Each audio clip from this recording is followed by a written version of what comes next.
الحمد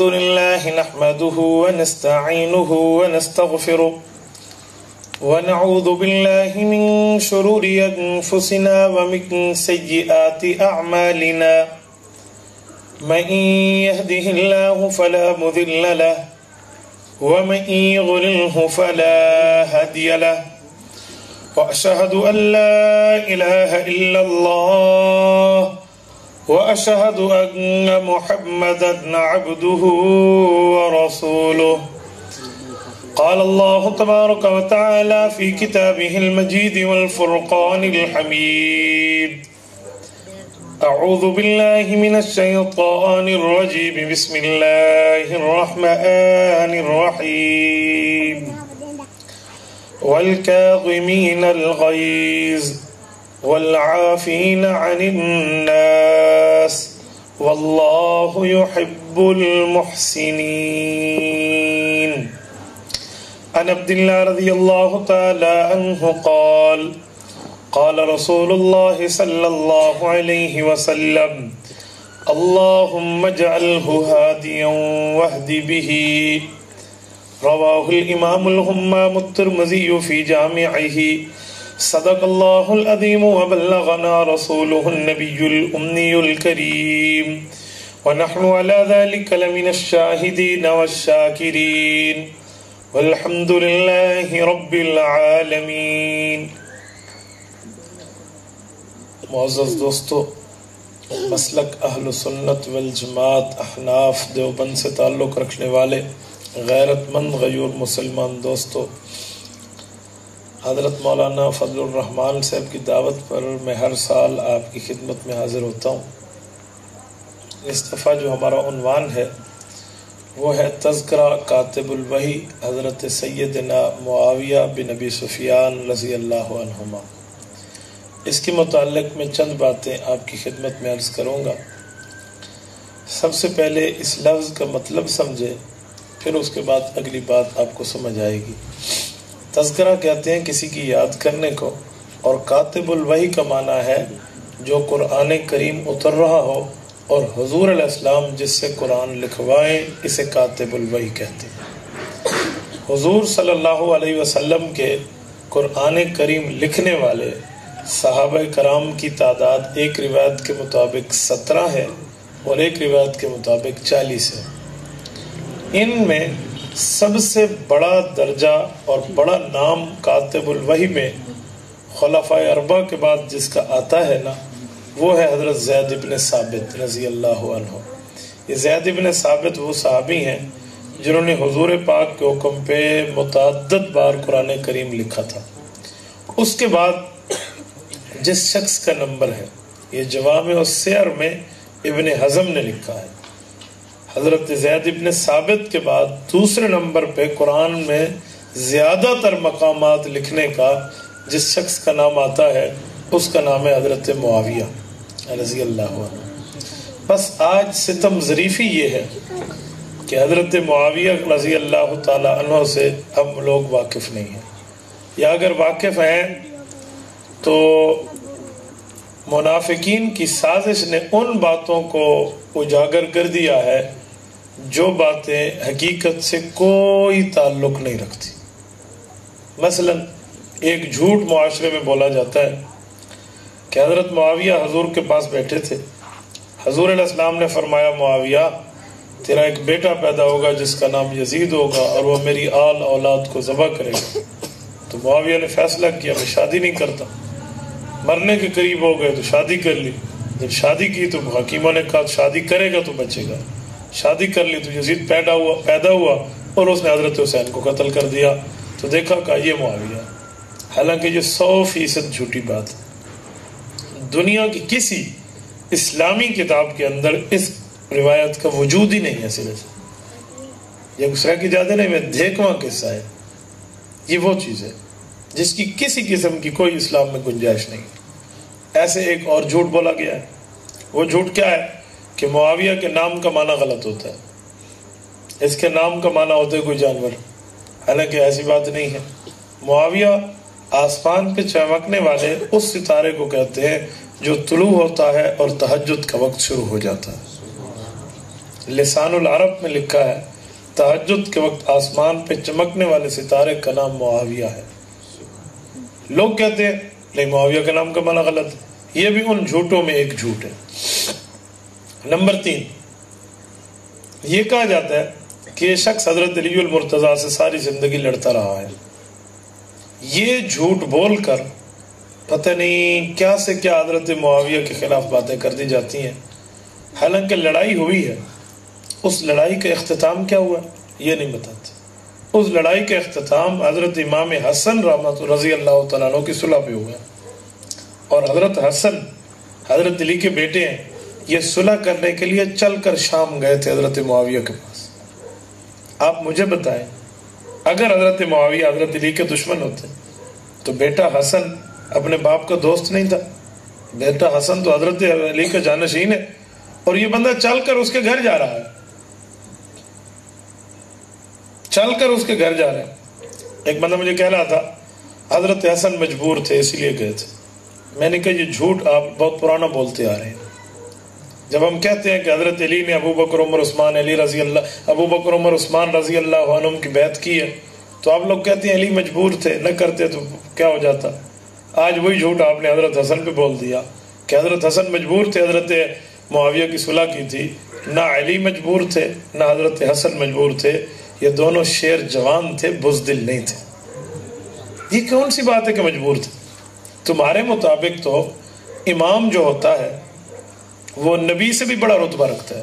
جو حضرت معاویہ سے بغض رکھنے والا طبقہ ہے روافض، ان کے ہاں امام کا درجہ نبی سے بڑا ہوتا ہے، اور ان کے مطابق نبی بھی عالم الغیب ہے، امام بھی عالم الغیب ہے۔ ان کے مطابق نبی بھی مختار کل ہے، امام بھی مختار کل ہے، ہر چیز پر قدرت رکھتا ہے۔ تو تمہارے مطابق جب یہ بات ہے کہ وہ ہر چیز پر قدرت رکھتے ہیں، پھر جو قدرت رکھے وہ مجبور بھی ہوتا ہے۔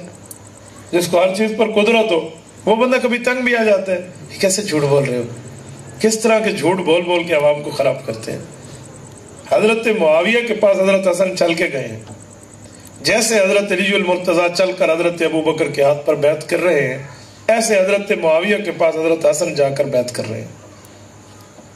مجھے ایک بات بتائیں، قرآن کریم کی آیت ہے تعاونوا علی البر والتقوی ولا تعاونوا علی الاثم والعدوان۔ اللہ فرماتے ہیں نیکی پر تعاون کرنا مسلمان کی شان ہے، گناہ پر تعاون نہ کرنا مسلمان کی شان ہے۔ حضرت حسن صرف مسلمان نہیں ہیں، امام المسلمین ہیں۔ حضرت حسن صرف مسلمان نہیں ہیں، سردار مسلمین ہیں، سید المسلمین ہیں۔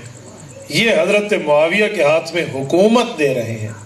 کوئی ایک کنال دی گال نہیں، کوئی ایک ٹوٹے تے ایک مرلے دی گال نہیں، کوئی ایک پین تے ایک پنسل تے قلم تے دوات تے ورقے تے کاپی تے کاغذ دی گال نہیں۔ پوری حکومت جو حضرت علی کی طرف سے حضرت حسن کو ملی ہے، یہ ساری حضرت معاویہ کو چاچا کہہ کر ان کے ہاتھ میں دے رہے ہیں۔ اس کا مطلب ہے حضرت حسن مسلمان ہے، حضرت معاویہ نیک ہے، تبھی قرآنی حکم کے مطابق یہ نیکی پر تعاون کر رہے ہیں۔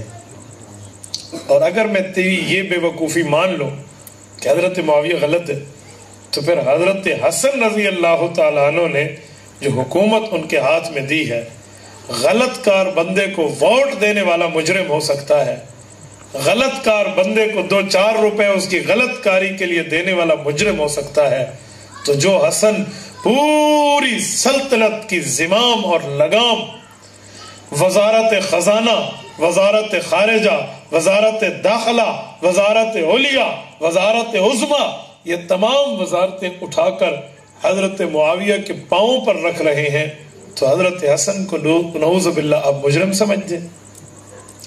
حضرت حسن کو غلط سمجھتے ہو؟ نہیں، اہل سنت والجماعت حنفی دیوبندی کبھی حضرت حسن کو غلط نہیں کہتا، بلکہ میں ایک جملہ کہتا ہوں، حضرت حسن تیرے چہرے پہ نوری جمال ہے، تو نے کی ہے امیر معاویہ سے صلح، یہ تیرا کمال ہے۔ جس دن سے تو نے صلح کی پھر جنگ نہیں ہوئی، جس دن سے تو نے صلح کی پھر جنگ نہیں ہوئی، تو علی کا لال ہے، یہی تیرا کمال ہے۔ حضرت حسن رضی اللہ تعالیٰ عنہ تو وہ شخصیت حضرت حسن جو صلح کر رہے ہیں حضرت معاویہ کے ہاتھ پر، آپ کو پتہ ہے یہ صلح ایسی نہیں ہے کہ میں راہ میں دی چلو کھڑو تے جاتے میں صلح تے کرو، خیر ہے سب صلح کرو اللہ دا گھر صاف کرو تے اللہ کرو تے، یہ وہ بات نہیں ہے.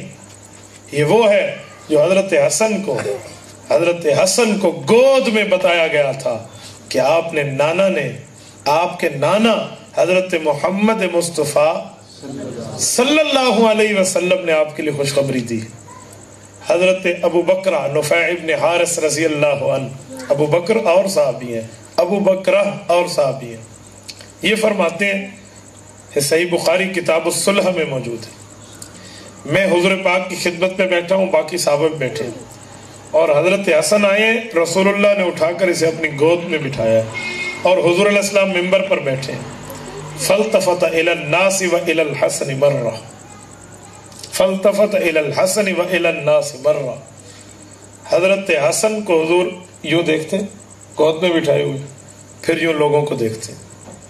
فقال، اور پھر اللہ کے رسول نے ایک تاریخی ارشاد فرمایا ان ابنی ھذا سید، لوگو یہ میرا بیٹا حسن سردار ہے، وَلَعَلَّ اللَّهَ أَن يُصْلِحَ بِهِ بَيْنَ فِئَتَيْنِ عَظِیمَتَيْنِ مِنَ الْمُسْلِمِینَ، میں اللہ سے بہت پر امید ہوں میرا اللہ میرے اس بیٹے حسن سے دو مسلمان گروہوں میں صلح کروائے گا.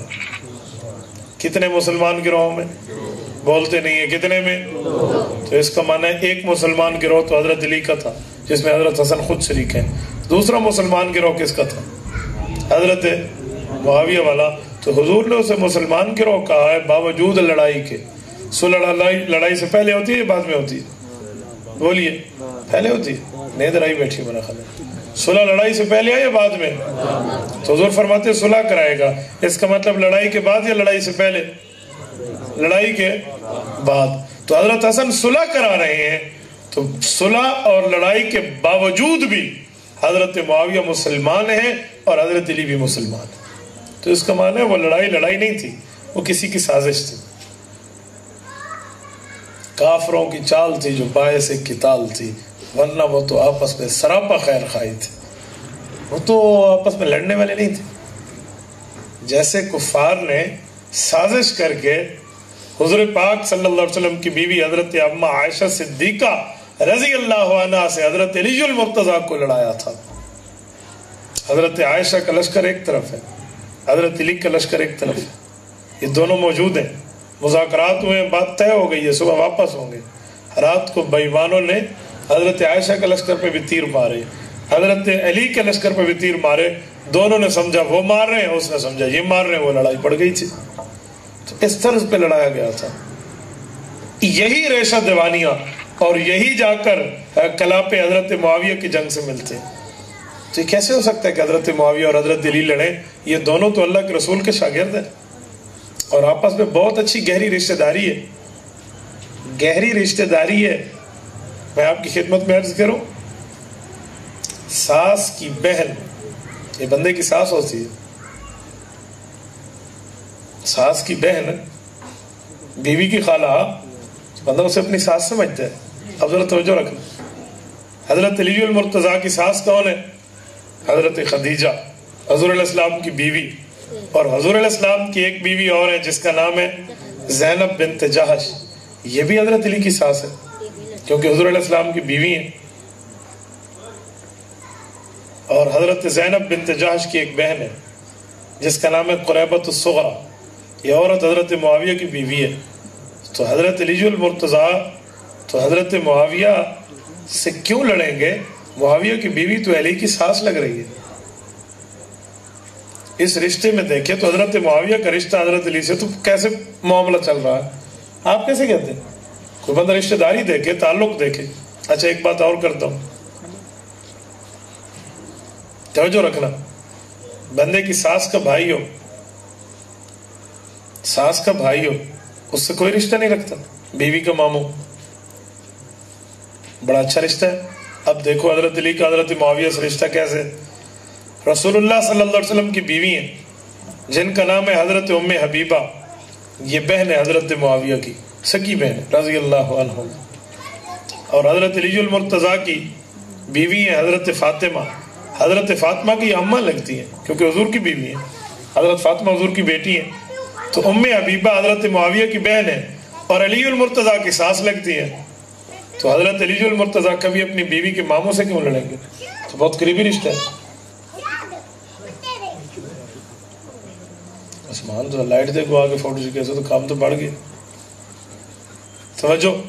تو وہ کیسے چلیں گے؟ کیسے لڑائی لڑیں گے؟ کچھ تو بندہ سمجھے. کہ میں ایک رشتہ مزید دیتا ہوں آپ کی خدمت میں, ذرا توجہ رکھنا. حضرت علی المرتضیٰ رضی اللہ تعالیٰ عنہ کا تو حضرت معاویہ سے تو پیار کا رشتہ ہے. یہ لڑائی کس بنیاد پہ کہہ رہے ہیں؟ اور اگر اس سے بھی مزید معاملہ دیکھیں تو حضرت علی المرتضیٰ رضی اللہ تعالیٰ عنہ یہ داماد ہیں اللہ کے رسول کے, اور رسول اللہ صلی اللہ علیہ وسلم کی بیویاں مومنین کی مائیں ہیں. توجہ رکھنا, مومنین کی مائیں اور ماں کا بھائی یہ ماموں ہوتا ہے. تو حضور علیہ السلام کی بیوی کا بھائی حضرت معاویہ ہے, ام حبیبہ کا بھائی, تو یہ مسلمانوں کے ماموں لگے ہیں. حضرت علی مسلمانوں میں سے عظیم فرد ہیں تو ان کے تو ماموں لگتے ہیں. حضرت علی رشتے میں بھانجے لگتے ہیں. بھانجے تو مامے دی کوئی لڑائی ہوتی؟ یہ رشتے اگر تاریخ کی کتابوں سے آپ اٹھا لیں تو آپ کو رشتے ملیں گے, لیکن ہم نے پتہ نہیں خونخوار نعوذ باللہ بنایا ہوا. حضرت معاویہ رضی اللہ عنہ کو رتبہ میں ایک مزید آپ کی خدمت میں عرض کرتا ہوں. حضرت معاویہ ان لوگوں میں جن کی صفت اللہ کا قرآن بیان کرتا ہے اور قرآن کریم کئی موقعوں پر بیان کرتا ہے. نمبر 1, ذالک الکتاب لا ریب فیہ. ذالک الکتاب لا ریب فیہ, فرمایا یہ وہ کتاب ہے جس میں شک کوئی نہیں. اب ذرا توجہ رکھنا, اللہ نے کتاب میں شک نہ ہونے کی بات کی ہے, قرآن میں شک نہ ہونے کی بات نہیں کی. لفظ کتاب لایا ہے, قرآن نہیں لایا.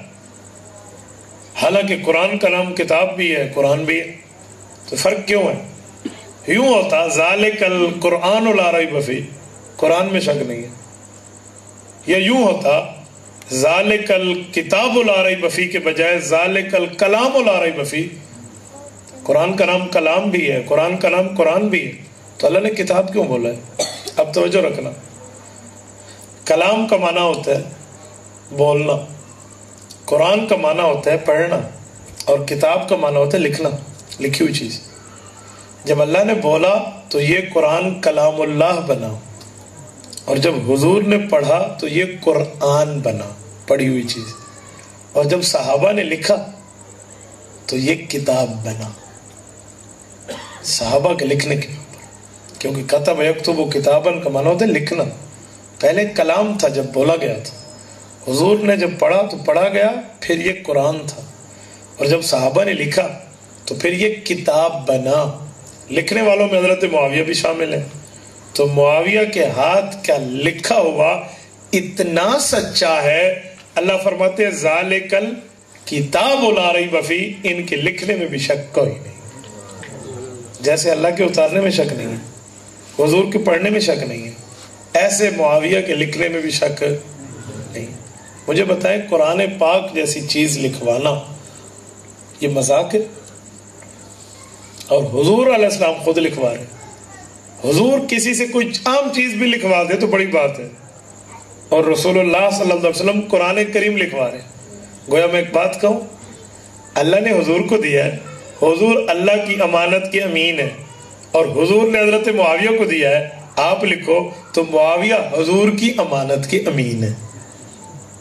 جیسے اللہ کی امانت کے امانت دار اللہ کے رسول ہیں, ویسے اللہ کی امانت کے امانت دار حضور ہونے کے ساتھ حضور کی امانت کے امانت دار حضرت معاویہ ہیں. حضور نے دیا ہے نا. کئی موقعوں پر ایسا ہوا تھا, حضور علیہ السلام جس کو امانتیں دیتے تھے وہ قابل اعتماد ہوتا تھا. ذرا توجہ رکھنا, جب ہجرت کی رات حضور اپنے گھر سے چلے ہیں تو کافروں کی امانتیں حضور کے پاس تھی یا نہیں تھی؟ بولتے نہیں ہیں, تھی. حضور نے کس کے حوالے کی تھی؟ حضرت علی المرتضیٰ. مجھے بتاؤ, اگر علی المرتضیٰ خائن ہوتے, نعوذ باللہ, خیانت کرتے امانت میں, حضور دیتے کبھی؟ کبھی نہ دیتے. جب ابو بکر صدیق کے پاس حضور پہنچے تو ابو بکر صدیق نے حضور سے پوچھا تھا کہ آپ نے لوگوں کی امانتوں کا کیا کیا؟ تو حضور نے فرمایا میں نے علی کے حوالے کیا ہے. ٹھیک ہے، ہو گئی تھی بات. اس موقع پہ ہمارے ایک دوست بڑی عجیب بات فرماتے تھے. حضرت حکیم مجاہد صاحب، اللہ اس کی قبر پہ کروڑوں اربوں رحمت نازل فرمائے، ہمارے شیخ اور مربی ہیں، فرماتے تھے کہ حضرت علی نے بھی تو پوچھا ہوگا نا حضور سے کہ یا رسول اللہ جو لوگوں کی امانتیں ہیں وہ آپ میرے حوالے کر رہے ہیں اور آپ تو اللہ کی امانت ہے، آپ کس کے حوالے ہو رہے ہیں؟ تو حضور نے فرمایا کہ میں بحکم خدا ابو بکر کے حوالے ہو رہا ہوں. تو ابو بکر بھی اللہ کی امانت کا پہرے دار ہے، اور رسول اللہ صلی اللہ علیہ وسلم نے علی کو لوگوں کی امانتوں کا پہرے دار بنایا ہے. ان کے امین ہونے میں شک نہیں ہے کیونکہ حضور امانت دار ان کو بنا رہے ہیں. اور یہی اللہ کے رسول حضرت معاویہ کو قرآن لکھنے میں امانت دار بنائے تو آج کے کوئی غلیظ نسل کا غلیظ کیڑا، گندے گٹر کا گندی ذہنیت والا کیڑا حضرت معاویہ پر بھونکے اور ہم کہیں جی ایسا معاویہ تو خونخوار تھے نعوذ باللہ، اسے حضور نے امین نہیں بنایا. میں ایک حدیث آپ کی خدمت میں پڑھتا ہوں مجمع الزوائد کی. حضور نے خود انہیں امین فرمایا. ایک ہے نا بنانا، ایک ہے فرمانا. حضرت ابو بکر اور عمر بیٹھے تھے، ایک مشورہ چل رہا. حضور علیہ السلام کے سامنے رائے آ رہی ہے، یوں کیا جائے، نہیں یوں کیا جائے، نہیں یوں کیا جائے، یوں کیا جائے، مشورہ چل رہا. جب بات کسی ٹھکانے میں لگی نا تو حضور نے ابو بکر عمر کو دیکھ کے فرمایا ادعو معاویہ وَاحْذَرُوهُ أَمْرَكُمْ فَإِنَّهُ قَوِيٌّ أَمِينٌ. ابو بکر عمر، میری تو خواہش ہے معاویہ کو بلا لیا جائے اور اس کے سامنے یہ تمام میٹر اور مسئلہ رکھ دو. وہ شخص قوی، طاقتور بھی ہے، امین امانت دار بھی ہے. طاقتور کا معنی اچھا مشورہ دے گا، امین کا معنی اس میں زیادتی نہیں کرے گا. حضور تو خود فرما لیں. غائب جگہ پر کسی کو یاد کرنا یہ بہت بڑی بات ہوتی ہے. میں اس کو یوں سمجھاؤں، ماں گھر میں بیٹھی ہے اور کوئی اچھی چیز گھر میں پکی ہے، سارے بچے موجود ہیں، ایک غائب ہے، کسی کام میں گیا ہوا، لیٹ ہو گئی، تو ماں کیا کہے گی؟ وہ تو تھوڑا جنا پا کے رکھو، چاہو بھرا ہنسنے ہیں. ماں نہیں کہے گی. نہیں، میں ہنسانے کے لیے نہیں، درد دل کے لیے کی بات کر رہا ہوں. یہ ماں جملہ نہیں کہتی. کیوں کہتی؟ اس ماں کو ان سے پیار نہیں ہے جو کھا رہے ہے، لیکن اس کا ماں رعایت کرتی ہے پیار ہونے کی وجہ سے کہ وہ غائب بھی ہے. ابو بکر عمر بیٹھے ہیں، اللہ کے رسول کی شفقتیں دیکھیں، مشورہ چلا اور فرماتے ہیں اودو معاویہ، یار اسے بلا لو نا. اس حد تک حضور کا حضرت معاویہ سے تعلق ہے. اور اتنی اطاعت پیغمبر حضرت معاویہ میں تھی، کسی موقع پر چھوٹی سی حدیث کی بات یاد آتی اپنی تمام چیزوں کو چھوڑ دیتے تھے. ایک جگہ حضرت معاویہ رضی اللہ عنہ کو جنگ کے دوران چھوڑنی پڑی. چھوڑنے کا معنی کیا تھا؟ ایک علاقے پر قبضہ کیا، وہ مسلمانوں کا ہو گیا. اب جب یہ مسلمانوں کا ہو گیا علاقہ، اب اس پر ایک مسئلہ چلا ہے. وہ مسئلہ کیا ہے کہ جنگی حکمت عملی کی وجہ سے مشورہ طے پایا کہ اس جگہ کو چھوڑ دیں، ہم یہاں نہیں بیٹھتے، اس کو واپس کر دیں. انہوں نے کہا جی ٹھیک ہے. حالانکہ اس علاقے والے حضرت معاویہ کو جزیہ دے چکے تھے، سالانہ محصول ٹیکس. جزیہ کا معنی کیا ہے؟ وہ لوگ ٹیکس دے رہے ہیں حضرت معاویہ کو جو اسلام نے حکم دیا ہے، یعطوا الجزیۃ عن ید وہم صاغرون حتی یعطوا الجزیہ، کہ کوئی کافر مسلمانوں کی سلطنت میں رہے تو اپنے رہنے کا ٹیکس دے گا. اس ٹیکس کی بدولت مسلمان اس کافر کی حفاظت کریں گے، ماریں گے نہیں اس کو، وہ ذمہ بن جائے گا، وہ مسلمانوں کی حکومت کی ذمہ داری میں آ جائے گا. وہ ٹیکس دے چکے تھے 1 سال کا. حضرت معاویہ کو علاقہ چھوڑنا پڑا. جب نکلنے لگے نا مشورہ ہوا، اٹھے میں یہاں سے چھوڑ دیں. حضرت عمرو بن ابسہ رضی اللہ عنہ کھڑے ہوئے. عمرو بن ابسہ کون ہے؟ یہ سکھر میں ان کی قبر موجود ہے، محبوب گوٹ میں. یہ وہ صحابی جو حضرت معاویہ کے دور میں یہاں تشریف لائے تھے اور پھر ادھر ہی فوت ہوئے. یہ پاکستان والوں کو اعزاز ہے کہ صحابی رسول کی قبر وہاں ہے. میں ان کی قبر پہ کئی بار حاضر ہوا ہوں فاتحہ کے لیے. اللہ نے ان کی قبر کو اہل بدعت کی بدعتوں سے بچا رکھا ہے. ان کی دو نمبریاں نہیں چل سکتی. حضرت عمرو بن عبسہ کھڑے ہوئے, حضرت معاویہ کو عرض کرنے لگے امیر المؤمنین وفاء ولا غدر, وفاداری کریں غداری نہ کریں. حضرت معاویہ نے پوچھا کیوں, خیر ہے, کیا ہوا؟ فرمان لگا امیر المؤمنین میں نے اللہ کے رسول سے خود سنا ہے, حضور فرماتے ہیں اگر علاقہ چھوڑنا پڑ جائے تو وہ جزیہ ان کو واپس لوٹاؤ گے, آپ تو لے چکے ہیں 1 سال کا ٹیکس ان کو. حضرت معاویہ نے فرمایا اچھا آپ نے سنا؟ کہا جی ہاں.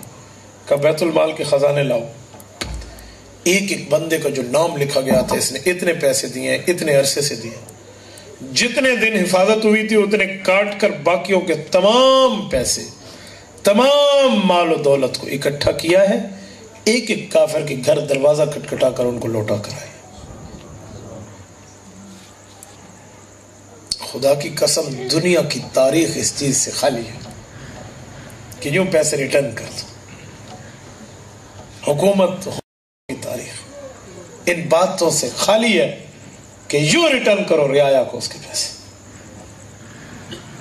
کتابوں نے لکھا ہے کہ وہ یہودی اور عیسائی جو حضرت معاویہ کی حکومت میں رہ رہے تھے, پیسے وصول کرتے وقت ان کے آنسو ان کے چہروں سے گر رہے تھے اور رو رہے تھے معاویہ آپ کا اور ہمارا مذہب جدا ہے, پر تیرے جیسا عادل حکمران نہیں دیکھا, یار تو ہمیں چھوڑ کر جا رہا ہے, بتاؤ ہمارا کیا بنے گا. یہ کافر کہیں وَمَلِيحَةٌ شَهِدَتْ بِهَا ذَرَّاتُهَا وَالْفَضْلُ مَا شَهِدَتْ بِهِ الْأَعْدَاءُ. علماء لکھتے ہیں کہ جب دشمن گواہی دے نا اسے سچی گواہی کہا جاتا ہے کسی کے حق میں. اصل شعر کا لفظی ترجمہ یوں ہے کہ جو سوکنیں ہوتی ہیں نا وہ کبھی ایک دوسرے کی تعریف نہیں کرتی. کوئی سوکن یعنی ایک خاوند کی متعدد بیویاں ہوں, ایک بیوی دوسری بیوی کی خاوند کے سامنے تعریف نہیں کرے گی, کسی جگہ بھی نہیں کرے گی. سوکن ہے. ملیحۃ شاہدت بہا ذراتها, ذرہ سوکن کو کہتے ہیں. تو کہا جس سوکن کی دوسری سوکن تعریف کر دے اس کا معنی وہ واقعی خوبصورت اور خوبصیرت ہے کہ سوکن اس کی تعریف کر رہی ہے. اگلا جملہ والفضل ما شہدت بہ الاعداء, ایسے ہی سمجھو کہ دشمن بیٹھ کر اپنے دشمن کی تعریف کرے تو اس کا معنی ہے وہ حقیقی عدل والا ہے. اس سے اندازہ لگا لیں کہ حضرت معاویہ کا رتبہ کس حد تک پہنچا ہوا ہے. میں ایک بات مزید آپ کی خدمت میں عرض کروں. حضرت معاویہ حکمران ہے اور اپنی حکومت کے بلا شرکت غیر مالک بیٹھے. ایک دن جی میں ایک حدیث یاد آئی اور سوچا اس حدیث پر عمل کروں لوگوں کو سنائے بغیر. اگر سنا دیا تو کام نہیں بنے گا, سناؤں گا لیکن کسی موقع پر پہلے اپنا آپ کا امتحان لوں کہ میں سچا حکمران ہوں یا جھوٹا ہوں. کیوں؟ وہ حدیث کیا تھی؟ وہ حدیث یہ ہے, حضرت معاویہ نے دل میں وہ حدیث یاد کی کہ کوئی حکمران ہو مسلم اور اس پر غلط کام کے باوجود بھی رعایا اٹیک نہ کرے, یعنی اس کے اوپر اعتراض نہ کرے کہ تو غلط کر رہا. وہ جتنے مرضی آئے ان کے سامنے کہتا رہے میں غلط کر رہا ہوں, کھا رہا ہوں, پی رہا ہوں, میں چوری کر رہا ہوں, ایسے کہے, اس کے باوجود بھی لوگ اس کے اوپر ریزسٹ نہ کریں تو وہ کبھی جنت نہیں جائے گا. یہ حدیث حضرت معاویہ کے دل میں آئی. جمعے کے مجمع میں ٹھہر کے کہا لوگوں جتنی غنیمت کا مال حکومت کار ہے میرا ذاتی ہے, میں اس کو جیسے چاہوں گا لگاؤں گا, خود پہ لگاؤں گا, اولاد پہ لگاؤں گا, اپنے ذاتی کاموں پہ لگاؤں گا, حکومت کا پیسہ. کسی بندے نے کوئی جواب نہ دیا. حضرت معاویہ پریشان ہو گیا, یار کیا ہو. دوسرے جمعے میں پھر کہا, تیسرے جمعے میں پھر کہا. جب تیسرے جمعے یہ بات کی تو ایک بوڑھے صحابی بیٹھے تھے, وہ اٹھ کھڑے. میں نے کہا ہم نے تیرا بہت حیا کر لیا. یوں ڈنڈا اٹھایا, ڈنڈا دکھا کہا یہ لکڑی دیکھیے, میں تجھے اس سے سیدھا کر دوں گا, خبردار تو حکومت کے مال کے اوپر ہاتھ بڑھایا تو. یہ امیر المؤمنین وقت حضرت معاویہ کو کہہ رہا ہے, یہ رعایا کا آدمی صحابی. لوگوں نے سمجھا بس آج یہ مارا گیا. حضرت معاویہ نے بلوایا اور یوں ہاتھ رکھا, یوں ہاتھ رکھا, اور یوں ہاتھ رکھ کے اسے اپنے ساتھ لے گئے اور اس کا اعزاز اور اکرام کیا. ماتھا چوم کے کہا اللہ کی قسم آج تو نے میرے اوپر اعتراض کیا, میں سمجھ گیا میں ان لوگوں میں نہیں ہوں جو جہنمی ہوں گے. کہا اللہ نے تجھے میرے لیے استعمال کیا، اللہ نے تجھے میرے لیے اس معاملے میں چلایا۔ اس سے اندازہ لگا لیں کہ حضرت معاویہ کو غلط کہنے والے لوگ کہاں جائیں گے۔ قرآن کریم میں ہے فی صحف مکرمۃ مرفوعۃ مطہرۃ بأیدی سفرۃ کرام بررہ، 8 باتیں اللہ فرماتے ہیں فی صحف مکرمہ، قرآن کے صفوں کی بہت بڑی عزت ہے،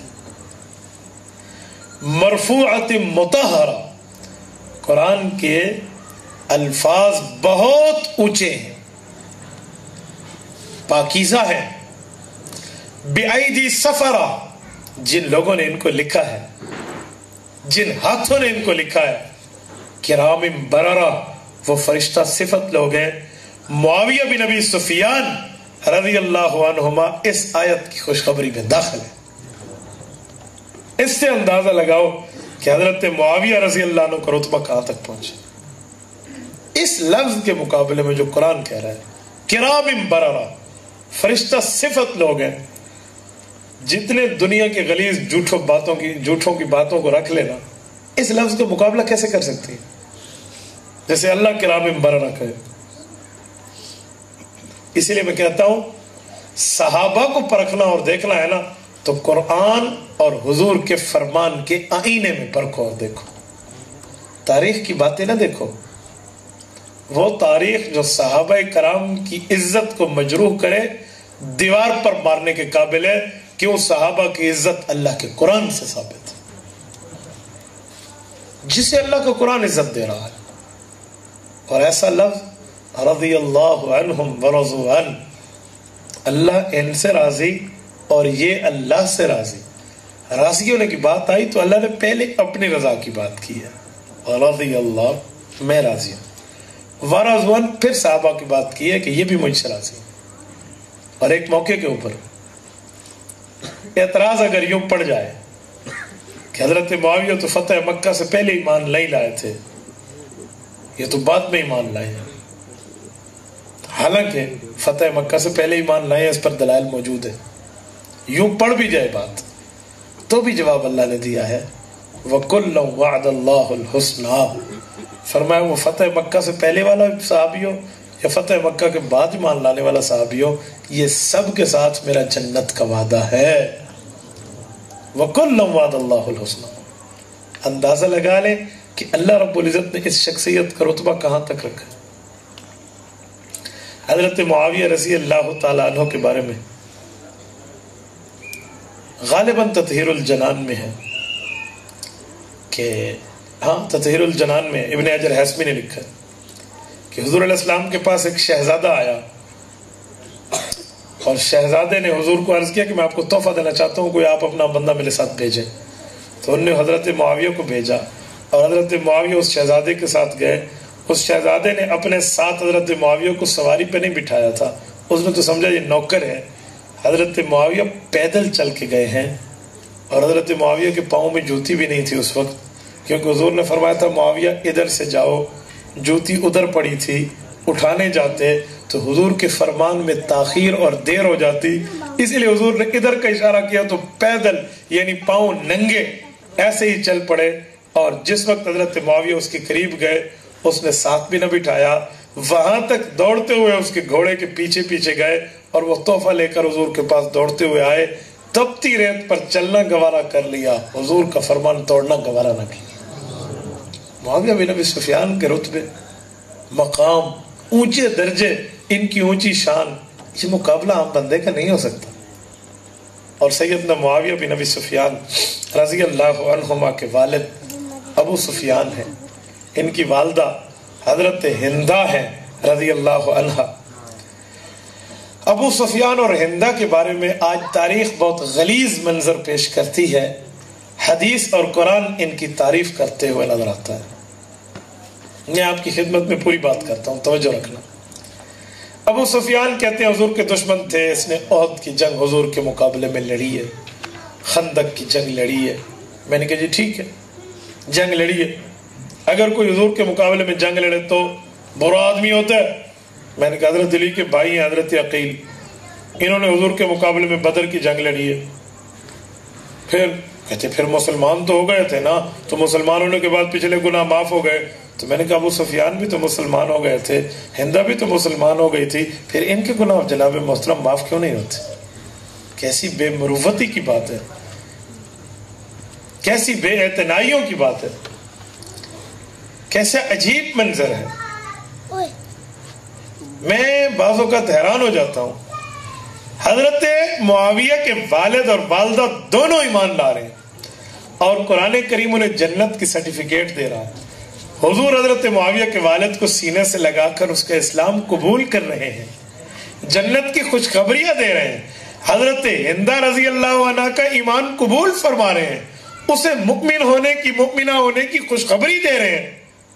پر یار لوگوں کا بغض آج تک ختم نہیں ہوا. انہوں نے فرد جرم عائد کر کے رکھی ہوئی ہے, حالانکہ حضور نے فرما دیا الاسلام یہدم ما کان قبلہ. 100 سال کا کافر بھی آخر میں کلمہ پڑھ لے تو اللہ وہ گناہ بھی معاف فرما دیتے. حیرانگی کا مقام ہے. حضرت معاویہ کے والد اور والدہ کے نعوذ باللہ گناہ معاف ہونے پہ یہ تیار نہیں ہے. حضرت معاویہ کے والد ابو سفیان حدیث میں آتے ہیں, حضور کے مقابلے میں آئے تو عرض کیا یا رسول اللہ آپ تو کلمہ پڑھ لیا ہے, میں تو پہلے اسلام کے خلاف لڑتا تھا, اب کیا کروں؟ حضور نے فرمایا اب کفار کے خلاف لڑو. ایک موقع پہ حضرت معاویہ کے والد کی آنکھ کا ڈیلا نکل آیا تھا, تیر لگنے سے آنکھ باہر آ گئی تھی. مسلمانوں, آنکھ کے باہر آنے کا درد وہ بندہ محسوس نہیں کرے گا جسے کبھی آنکھ کی تکلیف نہ ہوگی. یہ چھوٹی سی پلک دیکھو سادے پپلیاں, اس کا ایک بال آنکھ کے اندر چلا جائے بندے کا برا حال ہو جاتا ہے. یہ مل مل کے آنکھ رہتی تھی, ایک ریت کا ذرہ اندر چلا جائے آشوب چشم میں بندہ تڑپنا اور بلکنا شروع ہو جاتا ہے. بتائیں جس کی آنکھ کا ڈھیلا جنگ کے اندر, اسلام کے اندر کافر کے مقابلے میں لڑتے ہوئے آنکھ کا ڈھیلا نکل آئے, اس ابو سفیان کی تکلیف کا عالم کیا ہوگا. اور یوں آنکھ ہاتھ پہ رکھ کے آئے اور کہا اے آنکھ, آج تیرے بدلے مجھے جنت ملتی ہے تو مجھے جنت قبول ہے. یوں اٹھا کے پتھر پہ دے مارا. یعنی شخص کی کوئی قربانی نہیں ہے. آج اس کے خلاف جو مرضی آئے, جو کیا کہتے ہیں بھونکنا چاہے, اپنی زبان کو دراز کرنا چاہے, وہ ابو سفیان پہ ہاتھ صاف کر دو. کیا یہ اس کی خدمات آپ نہیں دیکھتے؟ ایک جنگ کے موقع پر یہی والد حضرت معاویہ کی اور یہی والد حضرت ابو سفیان, یہ دونوں اسلام کی جنگ میں لڑ رہے تھے. مسلمان ہونے کے بعد ابو سفیان بوڑھے تھے, کافروں کا جمگٹھا پڑا, تھوڑا سا پیچھے ہٹے, تلواریں سنبھالوں اور پھر آگے بڑھوں. حضرت معاویہ کی والدہ حضرت ہندا نے کہا ابو سفیان جب مسلمان نہیں تھے تو بڑے جوش سے لڑتے تھے, آج بڑا جوش آپ کا ختم ہو رہا ہے. بیوی کی اس بات نے غیرت دلائی اور پھر آگے بڑھ گئے تھے. یار یہ باتیں آپ کو نظر نہیں آتی. اس کے باوجود بھی حضرت ابو سفیان پر بات کرتے ہیں. سن 31 ہجری کو یہ فوت ہو رہے ہیں ابو سفیان, اور دیار غیر پہ فوت ہوئے. ایک بندہ اپنے گھر سے دور جہاد لڑتے ہوئے فوت ہو جائے, حدیث پاک کے مطابق کہ وہاں سے لے کر جہاں تک فوت ہوا ہے اس کے گھر تک اتنی بڑی جگہ اللہ جنت میں بے جوڑ موتی کا محل عطا فرمائیں گے. یہ جملہ نظر نہیں آتا.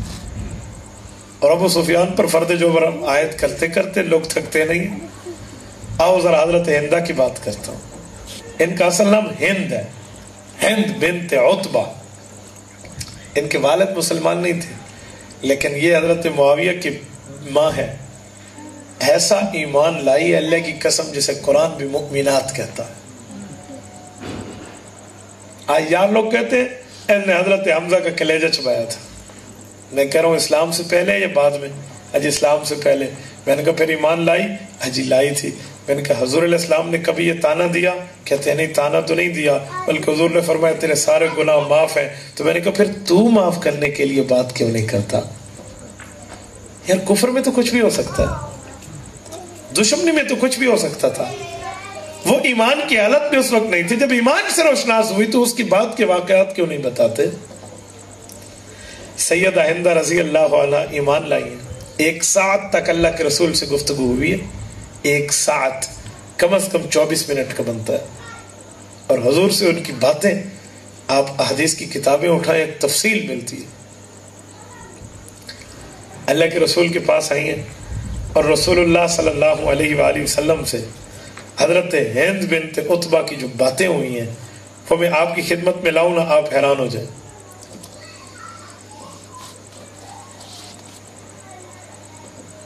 یا ایھا النبی اذا جاءک المؤمنات یبایعنک علی الا یشرکن باللہ شیئا ولا یسرقن ولا یزنین ولا یقتلن اولادہن ولا یأتین ببہتان یفترینہ بین ایدیہن وارجلہن ولا یعصینک فی معروف فبعیہن واستغفر لہن اللہ.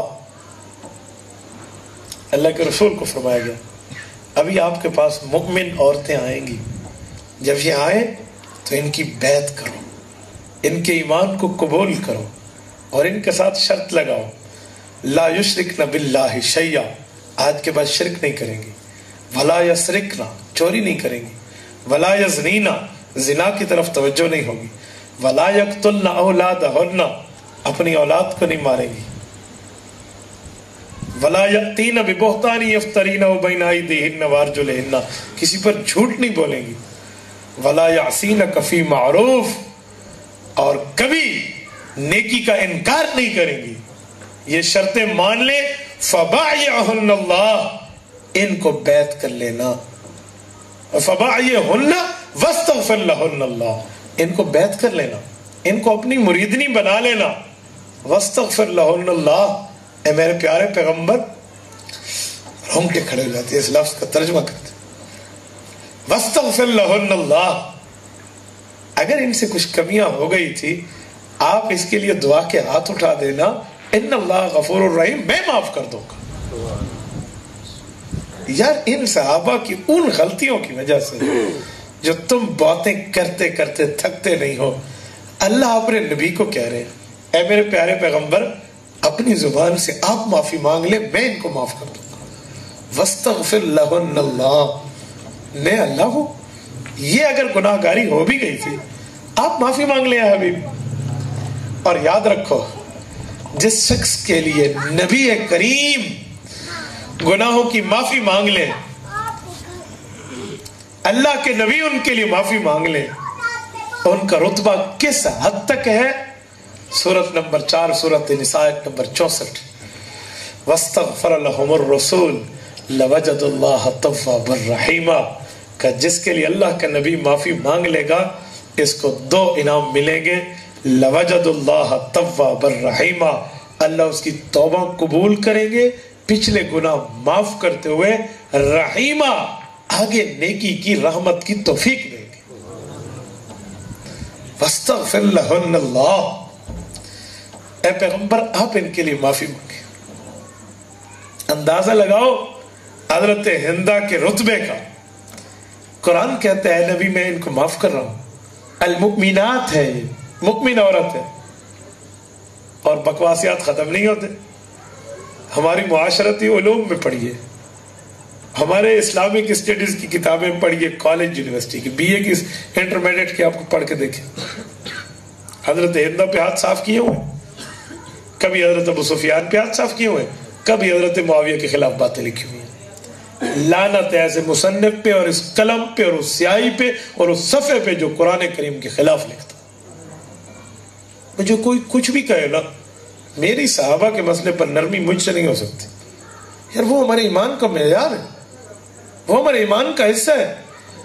ایک جان جاتی ہے چلی جائے، ایمان پہ سودا تو نہیں ہو سکتا.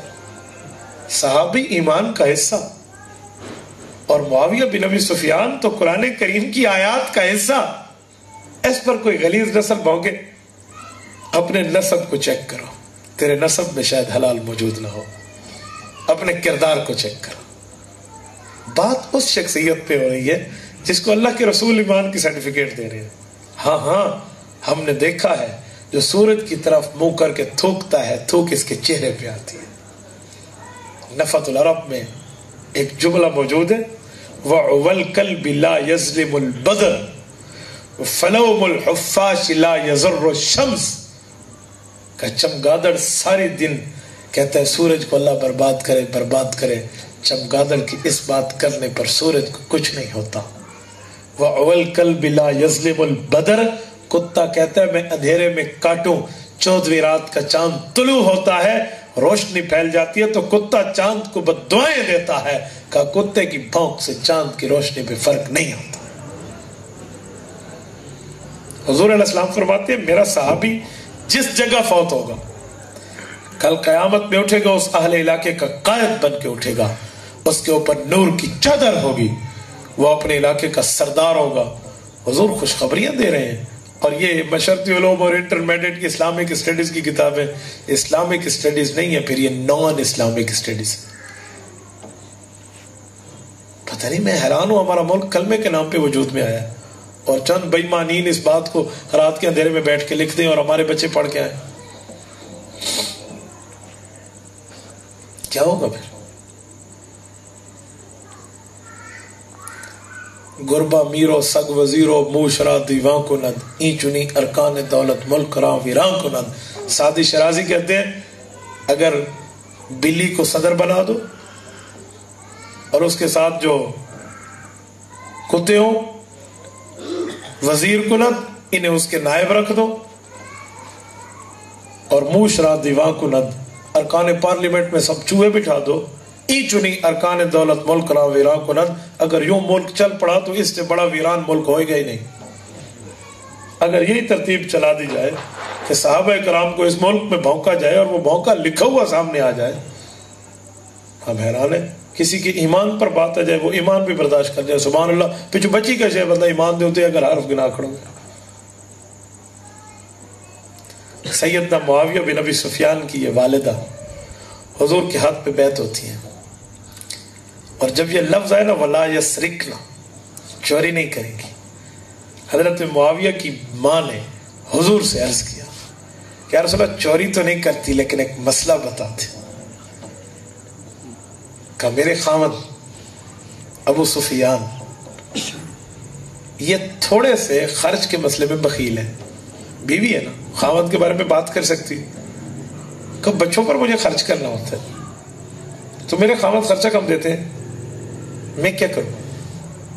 میں بعض اوقات ان کے جیب سے نکال لیتی ہوں، کیا وہ چوری کے زمرے میں آئے گا؟ ان کو بغیر بتائے اللہ کے رسول نے فرمایا جی نہیں، میں تمہیں اجازت دے رہا ہوں، اگر بچوں کے معاملے میں خرچ کم دے اور اس کی جیب میں موجود ہو تو وہاں سے بغیر بتائے نکال لیا کر۔ یہ ولا یسرکنا میں شامل نہیں ہے۔ اتنی اجازت، اتنی بات کی اجازت بھی حضور اس عورت کو دے رہے ہیں، اور یہ حضرت معاویہ کی ماں ہے، اور حضرت معاویہ حضور کے سالے ہیں۔ سالے کی ماں کون ہوتی ہے؟ یہ ساس بنتی ہے اللہ کے رسول کی۔ بات کرتے ہیں، حیرانگی کا مسئلہ ہے۔ ابو سفیان مسلمان نہیں ہوئے تھے جب، لیکن حضور کے پاس ان کی بیٹی ہے، حضور ان کے داماد تھے۔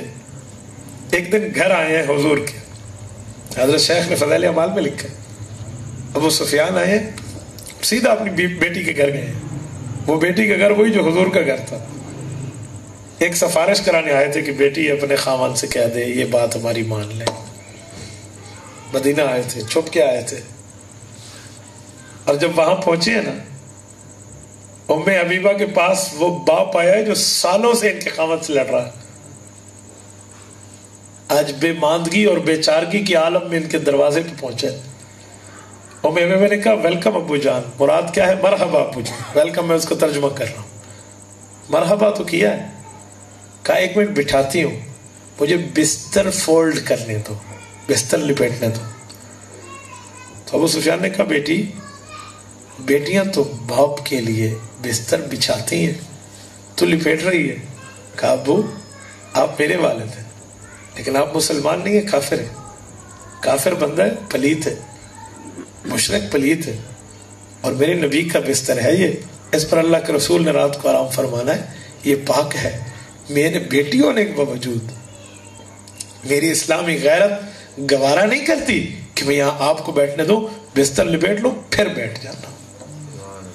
ابو سفیان کے دل میں یہ بات بہت بڑی چوٹ لگی تھی، ایمان لانے کے بعد کہتے تھے کہ مجھے بیٹی کی اس بات نے ہلا دیا تھا، یار کیسی محبت کرتی ہے حضور پاک کی جماعت حضور سے. اس بات پہ وہ ہلے تھے کہ یار بیٹی میری ہے، میرے سینے پہ پل کر جوان ہوئی ہے، اور میں اس کا والد ہوں، سکا والد اتنے عرصے بعد اس کے گھر آ رہا ہے. یہ تو بالکل باپ کے سامنے بیٹھ جاتی. ابو آپ کے چہرے دیکھنے کو دل ترستا تھا، ابو آپ کی زیارت کو جی چاہتا تھا. آج یہ بیٹی یوں نہیں ہے بلکہ ایک عجیب منظر ہے، یہ بستر لپیٹ کے کہتی ہے تو پلیت ہے.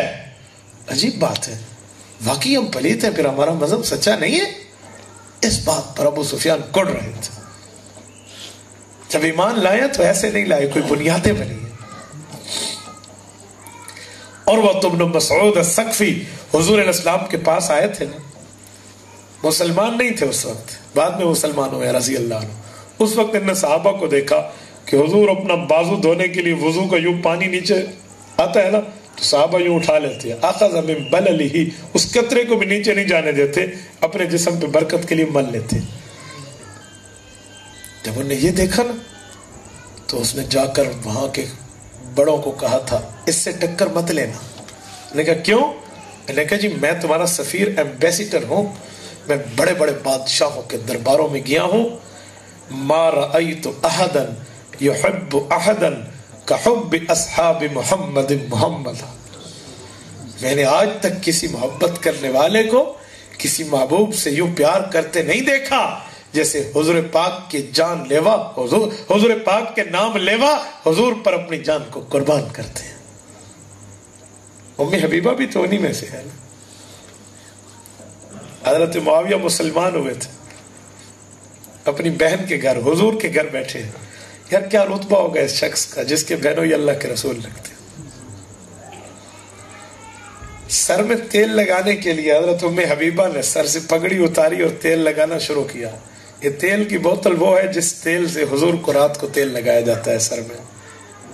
حضرت معاویہ کے سر میں تیل لگ رہا ہے. حضور گھر میں داخل ہوئے اور کہا ام حبیبہ تجھے اپنے بھائی بہت پیارا لگتا ہے، اس کے سر پہ تیل لگا رہی ہے. کہ یا رسول اللہ ہر بھائی ہر بہن کو اچھے لگتے ہیں، ہر بہن اپنے بھائیوں سے پیار کرتی ہے، تو معاویہ تو میرا بھائی بھی ہے نا. تو حضور علیہ السلام نے فرمایا صرف تو پیار نہیں کرتی، تجھے خوشخبری ہو تیرے اس بھائی معاویہ سے تیرا خدا بھی اور تیرا نبی بھی ان سے پیار کرتا ہے. یہ حضرت معاویہ، ان جیسی باتوں کو سامنے لاؤ نا، ان جیسے کردار کو لاؤ. حضور علیہ السلام حج کے سفر پہ، حضرت معاویہ ساتھ ہے اور اونٹ پر 2 بندے بیٹھے، آگے اللہ کے رسول بیٹھے، پیچھے حضرت معاویہ بیٹھے. مجھے بتاؤ اپنے ساتھ میں سیٹ پہ اس بندے کو نہیں بٹھاتا جس سے مجھے نفرت ہو، اپنے بستر پہ اسے نہیں بٹھاتا جس سے میری دشمنی ہو، اپنے ساتھ سفر میں اس کو نہیں چلاتا جو میرا مبغوض ہو. حضور اسے اپنے اونٹ پر ایسے بٹھا کر لے جا رہے ہیں، اے خالہ جی دا گھر ہے، یہ کوئی ایسی بات ماننے والی ہے. اور پھر اتنے قریب بیٹھے تھے. حضرت معاویہ کہتے ہیں جب اونٹ یوں چلتا نا تو میرا پیٹ اور سینہ حضور کی کمر پہ لگتا. حضور نے پوچھا معاویہ تیرے جسم کا کون سا حصہ مجھ سے ٹچ کر رہا ہے؟ میں نے کہا رسول اللہ میرا پیٹ ہے. حضور نے فرمایا اللہ املاہ علما، اللہم املاہ علما، اللہ اس کے پیٹ کو علم سے بھر دے. کس چیز سے بھر دے؟ کس چیز کو؟ کس چیز کو؟ پیٹ علم سے بھرا جاتا ہے یا خوراک سے؟ تو حضور نے کیوں فرمایا ہے علم سے بھر دے؟ یہ ذرا سوچنے کا مقام ہے نا. حضور نے علم سے بھرنے کی بات کیوں کی؟ اب توجہ رکھنا. پیٹ میں خوراک جاتی ہے، خوراک سے بھرا جاتا ہے، تو جو خوراک پیٹ میں جاتی ہے اس کا اثر پورے جسم میں آتا ہے. سیب کھائیں گے تو سیب سے پورے جسم کو طاقت ملے گی، صرف پیٹ کو تو نہیں ملے گی نا. انار کھائیں گے تو انار سے پورے جسم کو طاقت ملے گی، صرف پیٹ اور معدے کو تو نہیں ملے گی نا. حضور نے فرمایا اللہ اللہم املاہ علما، اے اللہ اس کے پیٹ کو علم سے بھر دے. مراد ہے جو علم اس کے اندر جائے وہ پورے جسم کو فائدہ ملے. نمبر 2 دوسرا مطلب کیا ہے؟ اے اللہ جیسے لوگ کھانا کھانے کو محبوب سمجھتے ہیں ویسے ہی معاویہ کو علم محبوب کرا دے. جس لوگ کہتے ہیں نیا نیا اچھا اچھا کھانا بنا کے کھائیں، اسے بھی علوم کی اچھی اچھی چیزیں عطا فرما دے، علم اس کا رزق بنا دے۔ اللہم ارنا الحق حقا وارزقنا اتباعہ، یہ جو حدیث میں ہے، اے اللہ میں حق دکھا اور حق کو ہمارا رزق بنا، ایسا تو نہیں۔ اور یہ علم کی طاقت حضرت معاویہ کو ایسے ملے تھی نا، بڑے بڑے سوالات کو یوں چٹکیوں میں حل کر دیتے تھے۔ ایک کافر نے پوچھا معاویہ وہ کون سی جگہ ہے جہاں سورج کی روشنی ایک بار پڑی ہے، نہ اس سے پہلے پڑی ہے نہ قیامت تک اس کے بعد پڑے گی، کون سی جگہ ہے؟ حضرت معاویہ قبرص میں ٹھہرے اور اسے کہا چابیاں اس شہر کی میرے حوالے کر دو، ابھی جواب دوں گا، میں اس کو اسلام کی پایہ تخت میں اس شہر کو داخل کرنا چاہتا ہوں۔ انہوں نے کہا چابیاں قربان، سوال حل کرو، زمین کا وہ کون سا مقام ہے جہاں سورج کی روشنی ایک بار پڑی تھی، نہ اس سے پہلے پڑی تھی نہ اس کے بعد پڑے گی؟ چابیاں لیتے ہوئے حضرت معاویہ فرمانے لگے وہ جگہ وہ ہے جہاں موسیٰ علیہ السلام کا لشکر گزرا تھا تو وہ جگہ دریا والی، بحر کلزم والی راستے میں بدل گئی تھی۔ جب راستہ بنا تھا، موسیٰ کا لشکر گزرا تو وہ زمین کی تہ پر دریا کی گہرائی میں ایک ہی بار سورج کی روشنی پڑی ہے، پھر دریا مل گیا، فغشیہم من الیم ما غشیہم، نہ اس سے پہلے روشنی پڑی تھی نہ اس کے بعد روشنی پڑی۔